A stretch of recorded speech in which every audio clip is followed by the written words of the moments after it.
Yo no me muevo de aquello que creo. Como te decía al principio, yo tengo unas ideas que son muy claras y que no pienso cambiar. El respeto por los derechos humanos, la ternura, la compasión, el reparto de la riqueza y la lucha por una sociedad lo más igualitaria posible. Me parece que era algo de lo que partíamos todas y todos y que se nos ha olvidado. Cuando comencé a utilizar la dinamita, yo también creía, tenía fe en muchas cosas, en todas, pero he acabado creyendo solo en la dinamita. Para que entendáis cómo funciona esto, es que esto es muy fuerte. O sea, de verdad, yo os recomiendo que leáis este libro porque seáis mujeres o seáis hombres, vais a tener hermanos, sobrinos, nietos. De repente llega, esto lo he visto muchas veces. Si a ti te denuncian, automáticamente te esposan. No se pregunta. O sea, directamente ya eres culpable. O presuntamente culpable. La detención es casi automática. Tienes ahí agua. Perdona, un momento porque me voy a morir aquí. Eso es por las gafas que sueltan un polvillo. Segundo, el otro día me entró también tos y estuve a punto de morir aquí. A ver. Hombre, yo si te mueres en una entrevista conmigo, eso es mira. Pero si tú te mueres y yo pongo el libro así para que eso es súper viral.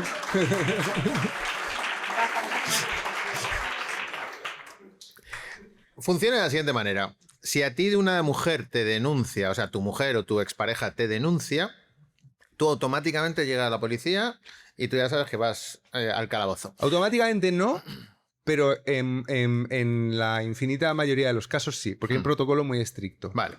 Entonces, además, muchas... Te sacan de uniforme, no te sacan de paisano y te sacan donde estés. Es decir, si estás en tu casa, de tu casa. Si estás en el bar, del bar. Y si estás currando, del curro. Delante de todos tus compañeros. Con 2 furgonetas en la puerta. O sea, se actúa siempre como si hubiera una amenaza mortal. Y la denuncia puede ser, es que me ha dicho que me va a matar. Y lo que le ha dicho el tipo es, te vas a enterar. Esto es un caso real, ¿eh? No lo estoy diciendo como... Sí, y curiosamente hay muchos casos el viernes. ¿Y por qué el viernes por la tarde? Porque el juez de guardia llega el lunes. Y entonces... Entonces son 3 días en el hotel en vez de 1. Claro, entonces en vez de denunciarte el jueves, te denuncio el viernes y así ya te fastidias. Y te estás 3 días para pensártelo. Y tú sales del cuartelillo, si está en medio de un proceso de divorcio de estos complicados, que hay reparto de mucha cosa, o de poca, que es peor, muchas veces es peor todavía, que hay poco que repartir, pero lo hay, tú sales de ahí ya de otra manera. Entonces hay muchas denuncias que se ponen y se retiran. Y eso pasa por 2 motivos, que son la noche y el día. Uno, la maltratada con el síndrome de la mujer maltratada, que el otro se hace perdonar, y la movida esta de la que tenemos en la cabeza. Esa es una, y eso pasa. Y no sabemos cuándo está pasando eso, y cuándo está pasando, ya tengo lo que quería. Este ya no me da guerra. Ya lo tengo como la seda. Y hay muchos abogados que recomiendan a las mujeres poner la denuncia por violencia de género. En el divorcio, es que se lo dicen así, dice, ¿pero te ha insultado? ¿Te habrá insultado? Dice, tenemos por delante un juicio de civil, lo pasamos a penal con violencia de género y ya ha ganado. Es que la diferencia es que si tú te divorcias vas por lo civil y con violencia de género vas por lo penal. Hay un juzgado específico que es un juzgado de violencia de género, con lo cual vas mucho más rápido por ahí, pero luego tú puedes apelar. Y además hay una cosa que la gente no sabe, es que si tú eres mujer tienes la justicia gratis y si eres hombre te lo tienes que pagar. Pero imagínate eso en un divorcio, es una ventaja que te cagas. Total. Porque... Pero es que a veces dice, no, se ponen denuncias falsas para tener la paguita. No, porque la paguita no es tan fácil conseguirla. O sea, hay ayudas para las mujeres maltratadas y se considera mujer maltratada a la que denuncia. No hace falta probarlo, ¿vale? Lo cual es súper injusto, porque si tú estás maltratada de verdad y necesitas realmente un apoyo económico, le están dando el mismo apoyo económico a una mujer que está denunciando en falso. Lo cual es de una injusticia increíble. Es que la reacción que más me ha sorprendido después de publicar este libro, salió en noviembre, es que me escriben muchas mujeres maltratadas diciéndome, gracias por poner el foco ahí. ¿Por qué? Porque cuando tú estás en una situación realmente mala, no llegan los recursos. Es como lo que pasa con la ley de dependencia. O sea, tenemos yo tengo un hijo de discapacidad. Por eso, tenemos una ley de dependencia Pero esto pasa mucho con los viejos. A un tipo que tiene 80 años le da un ictus y se queda que necesita ley de dependencia. ¿Cuánto tardan en darle la paga? Se ha muerto. Intentan que se muera antes, claro. Sí, sí. Pues con las maltratadas pasa igual. Pero te pasa con la ley esta de eutanasia, que mi tío pidió el testamento vital Sí. y cuando fueron a dárselo ya se había muerto. O sea que no es tanto la ley, sino cómo aplicamos la ley. Burocracia. Claro, que es de lo que estamos hablando aquí. Sí, sí. Entonces a mí me da una rabia terrible porque yo odio a los maltratadores y odio que la mujer maltratada no tenga esas ventajas que realmente debería tener. Entonces, claro, cuando Lo tú ves... cierto es que no llega. No, hay pequeñas ventajas que sirven a alguien que no esté en una situación mala. Pues eso. A ver, por ejemplo, si en el momento del divorcio el hijo se tiene que matricular al poco en la universidad sale gratis si hay una denuncia de violencia de género.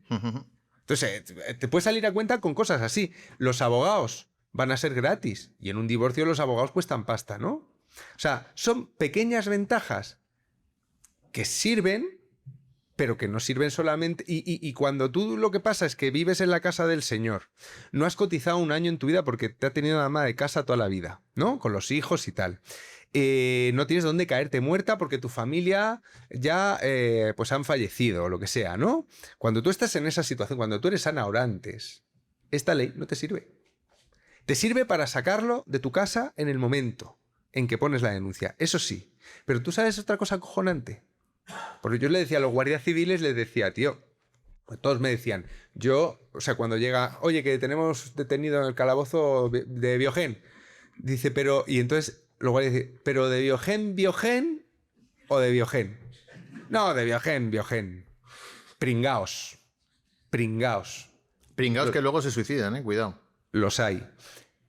Los guardias civiles, yo les decía, pero tú pero una chica, una guardia civil, digo chica porque era muy joven, me contaba casos que ella había detenido a señores y me lo decía llorando. Se sentía muy mal por hacer esa cosa. Dices que les ves el terror en los ojos, enseguida lo ves. Entonces, yo les decía, pero hombre, y no tenéis cierta flexibilidad. Dice, no, hay un protocolo. Dice, además, es que claro, todos tenemos miedo de lo suelto y se la carga. Y digo, ¿y te ha pasado? No. Tienen mucho miedo. Yo no he visto a gente tan comprometida con la seguridad de las mujeres como la Guardia Civil y la Policía Nacional. Tienen pavor a soltar a un tío. Pero entonces yo les decía, vamos a ver, mañana viene el juez de guardia y lo suelta. Y dice, sí. O sea, te detienen para intentar atajar un peligro mortal. Que muchas veces, la mayor parte de las veces, no existe ese peligro mortal en esa detención. Y entonces la poli hace su trabajo, se lo llevan al cuartelillo. Esposado. Llega el juez de guardia, le toma declaración y lo saca. Y vuelve a la casa. ¿Dónde va a ir? ¿No te parece algo ridículo esto que estamos hablando? El agresor vuelve, si quiere, a la casa. Y si quiere, se la carga. Ya ha visto al juez de paz. Ya está. Se iniciará el proceso. Pero el inocente queda marcado por la detención. Delante de todo el barrio, delante de todos los compañeros de trabajo. Claro. En muchos casos, bueno, tienes un caso que a mí me revolvió por completo. El de Pedro. Sí, el del cocinero. Sí. Bueno. Es que cuéntalo, por favor, porque es que... Muy largo. Sí, pero creo que merece la pena. Mira, te voy a contar el que me contó el taxista el otro día en Barcelona. Su hermano, un chaval jovencito, 20 y tantos, está con dos amigas, con una amiga suya y una amiga que había tenido la amiga. Y está en la piscina. Entonces de repente dice, la amiga dice, voy un momento al baño. Cuando vuelve, hacen con que se van, se dan un beso, tal, y se van, ¿vale? Y la madre, oye, os acompaño, llevo a casa, no sé qué tal. El chaval recibe una denuncia por violencia de género que decía la amiga de su amiga que había abusado de ella en el rato que ella iba al baño y volvía. Ya ves tú. Entonces, eso fue por agresión sexual, no por violencia de género. O por agresión sexual. Al chaval lo llevan al calabozo, ha estado de juicio, no te puedes imaginar. Al final le dice la abogada, oye, si llegamos a un acuerdo, vale, directamente no hay ningún problema y tal. Dice, ya, pero es que yo voy a tener antecedentes. Y es que yo no he hecho nada.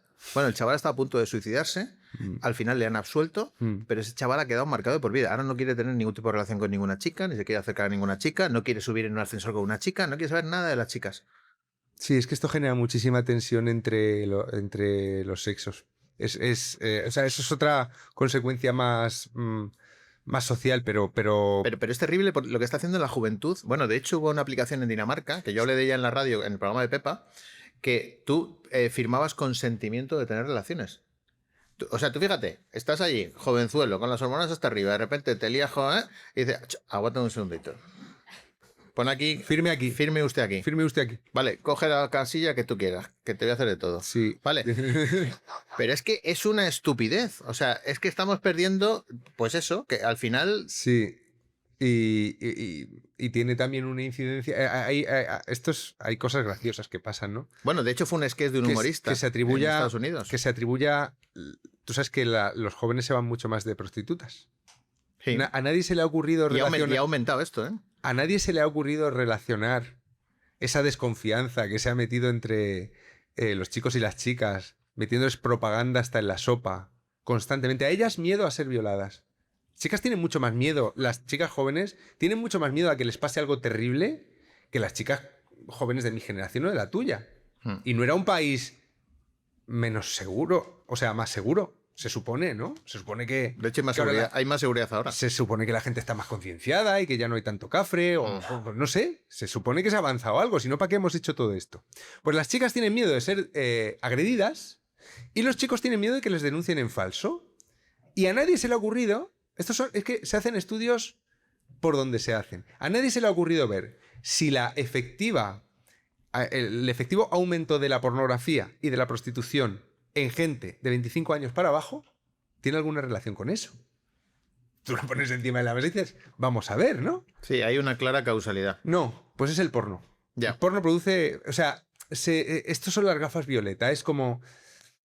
Tienes a veces el problema delante de la cara mostrándote sus síntomas y no... Pero bueno, tú querías que te contara la historia esa, ¿no? Sí, para que la gente se vaya deprimida. Tenéis que leer el libro porque no deprimida, sino todo lo contrario. Yo creo que tenemos que ser conscientes del problema y entre todos tratar de solucionarlo, que no es fácil, obviamente. A ver, primero te digo por qué elegí esa historia, esa historia la elegí porque es arquetípica. Esa es la historia... Si Ana Orantes es la historia arquetípica de la mujer maltratada que todos tenemos en la cabeza, esta es la historia arquetípica del hombre maltratado que nadie tiene en la cabeza porque no se habla de esto. Entonces, es un tipo que trabaja de cocinero y se pasa trabajando de cocinero pues como trabajan los cocineros.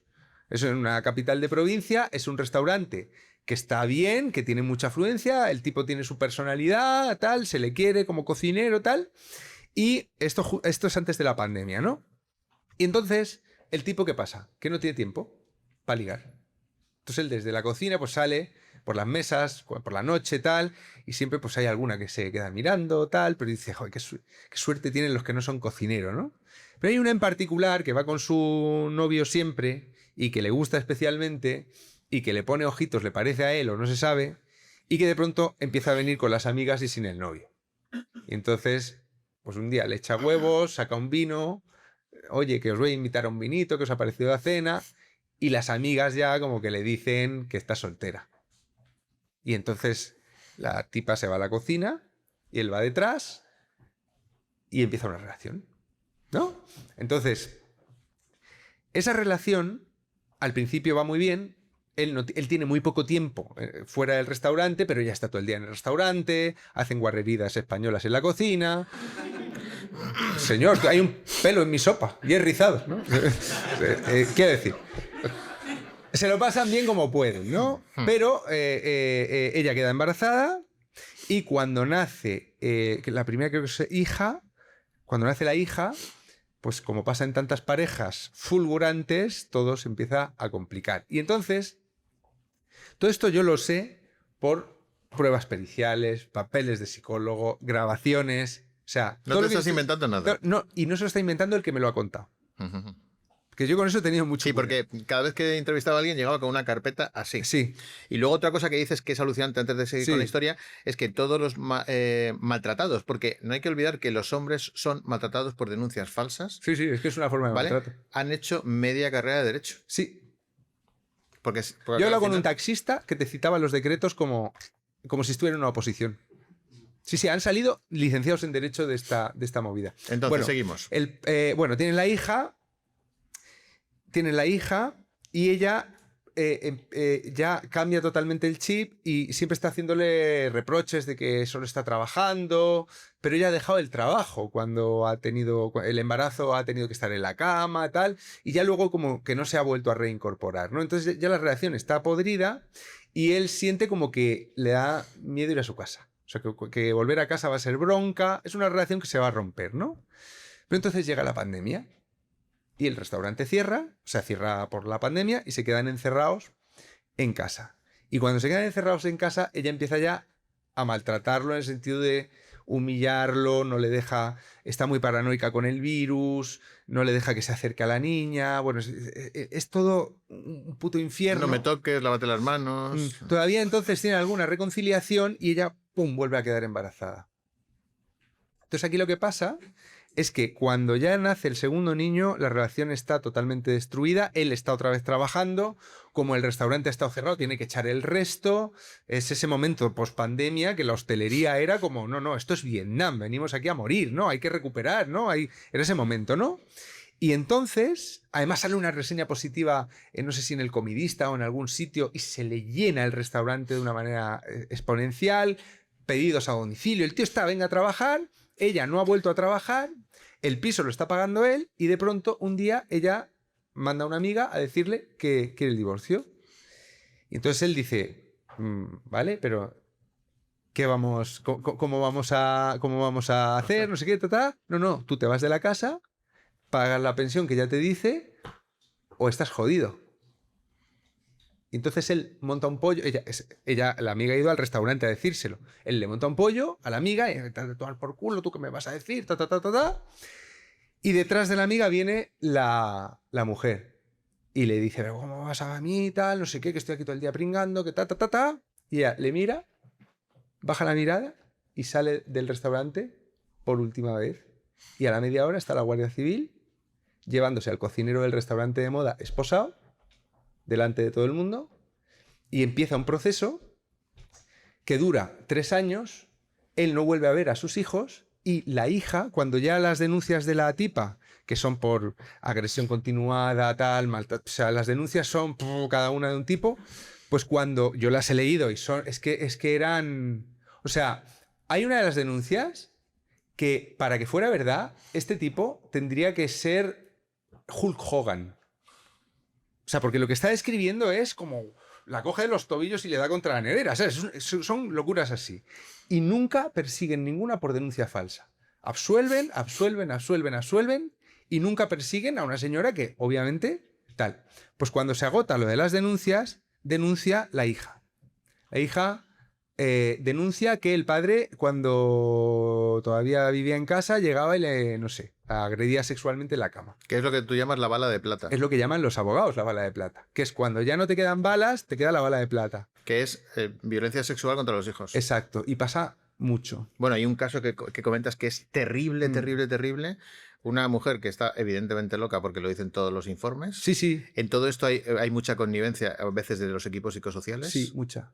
Porque tú has descubierto ya algún psiquiatra y algún equipo que mentía claramente, que se ha demostrado y que se han ido de rositas. Es alucinante. Es una corrupción de la que no se habla.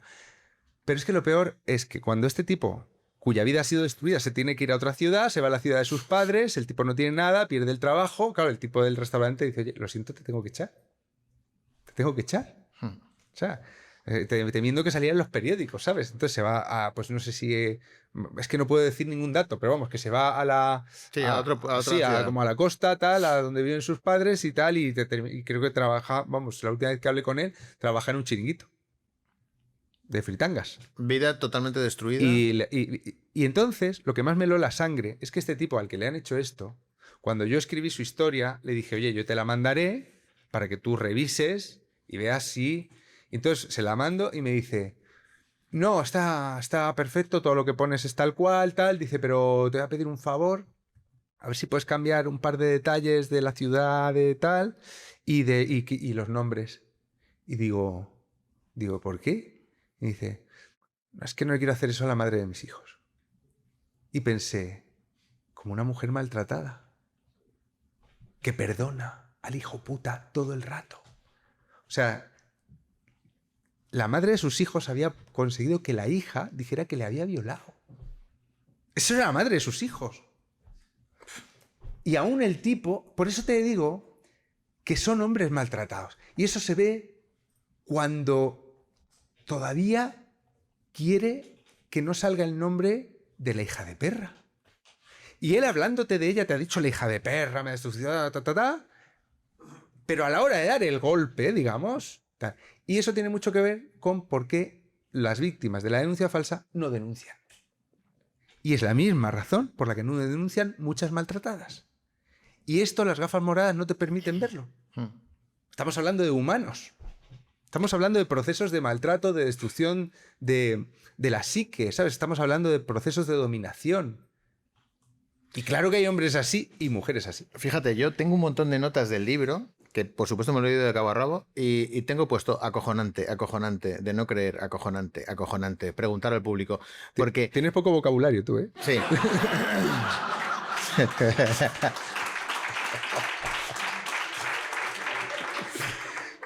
Bueno, pues claro, cada caso es tan increíble que de hecho yo os pongo aquí casos y os digo, oye, el caso del profesor.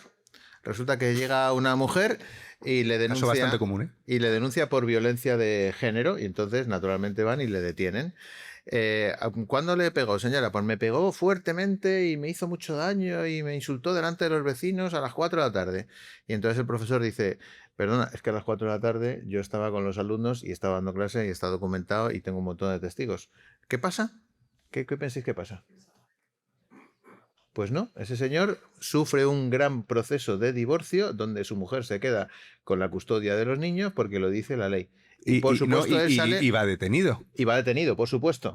Cuando claramente la denuncia es falsa porque ese señor estaba en otro lado. Ellos se habían separado ya y la mujer no conocía los nuevos horarios del hombre, la coartada perfecta.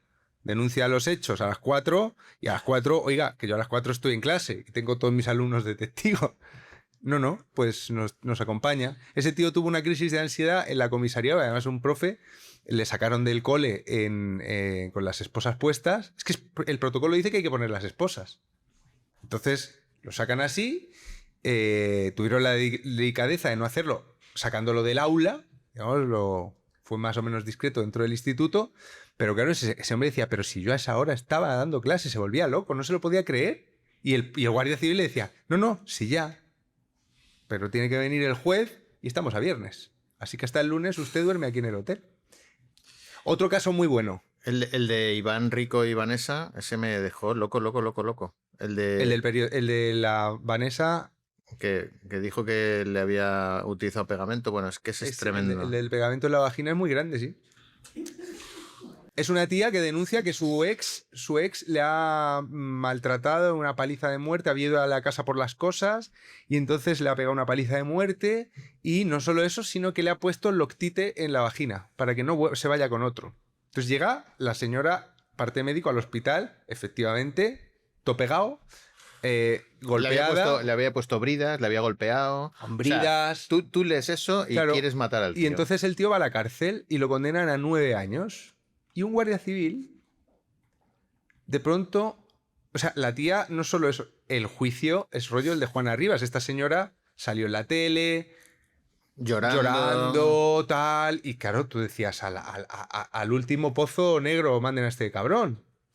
9 años de condena. Y cuando el tío lleva 3 años en la cárcel, hay un guardia civil que ha estado con la mosca detrás de la oreja e investiga. Y descubre que el loctite, las bridas y tal, lo ha comprado ella. Y que se ha autoinfligido las heridas. Y que hay cámaras de televisión que lo acreditan. Sí, hay cámaras de la tía entrando al chino a comprarse el loctite el día de los hechos. Y claro, lo sacan 3 años después, 3 años en prisión, con una condena de 9 y su vida destruida. Bueno, pues claro, se cuenta la noticia de que esto salió muchísimo en la prensa del caso del loctite en la vagina.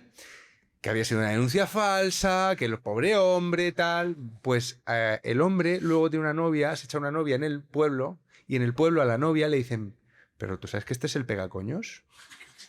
Le llaman el pegacoños. O sea, él no solo es un inocente que ha pasado 3 años en prisión, No te quitas el estigma. es que no te quitas el estigma. Eso sí que es loctite. Eso no te lo despegas de ninguna manera. Como es Semana Santa y hay vacaciones, pues no tenemos capítulo de la cuota. Pero Juan estuvo hace no mucho en este podcast con el Mago More y como hacemos con otras colaboraciones, pues queríamos compartiros este trocito y como siempre recordaros que os ponemos el link en el comentario fijado y en descripción para que vayáis al canal del Mago More y veáis completa la entrevista. Venga, un abrazo.